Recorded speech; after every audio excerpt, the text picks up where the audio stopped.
Hiya. If you want to get more flexible, what I do, which worked really well for me, is I get up at 5 o'clock, and then rather than jumping straight into my yoga, I will do an hour of work, and then I'll either go for a walk or a jog, or I'll jump in a hot bath, and then I'll get really hot. I'll put some chili rub on, which is really hot, on my sauna suit, and then I'll stretch. Now, when I used to do MMA, they used to call me Drew the Brick because I was so inflexible. There's no way I could like do this. Yeah, I'm quite flexible now. Look, so yeah, I can't find any research that says getting hot is a good way to improve your flexibility, but it's worked for me. Looking at the research, if you want to get more flexible on a specific stretch, it says to do 3 sets for 30 seconds. So say you're stretching your hip flexor, hold it for 30 seconds, switch leg, and do it 3 times each side, hold for 30 seconds. There's P&F stretching, which is basically where you generally need a partner.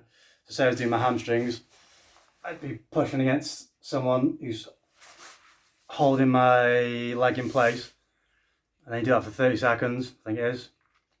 And then you'll slowly try and increase your range of motion, increase the stretch, push against him again. I think it's 20 seconds actually. And then relax, and then try and increase the range of motion. Research says that on static stretching, some say P&F's better, some say static stretching's better. But if you want to get flexible for MMA, I'd say build a base of flexibility with some yoga. But for dynamic flexibility, for head kicks and whatnot, you need to be doing dynamic stretching, ballistic stretching. But I would definitely be warm for that because you don't want to get injured. Just because it's not slow and controlled, it's like leg swings and stuff. So yeah, they're my top tips on getting flexible. I think that's it. Oh, micro stretching was another one. If you Google micro stretching, study in 2009, holding stretches for like 10 minutes, but only very slight stretches. I say slight, I mean, not going to your maximum range of motion. Just holding it. So for like my hips and my glutes, I'd probably just sit here rather than trying to pull it all the way up. So yeah, a bit of science, flexibility.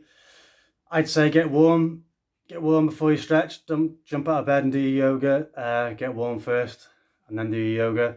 It's a good thing about lockdown, give me a bit of extra time instead of my morning commute. So yeah, good luck.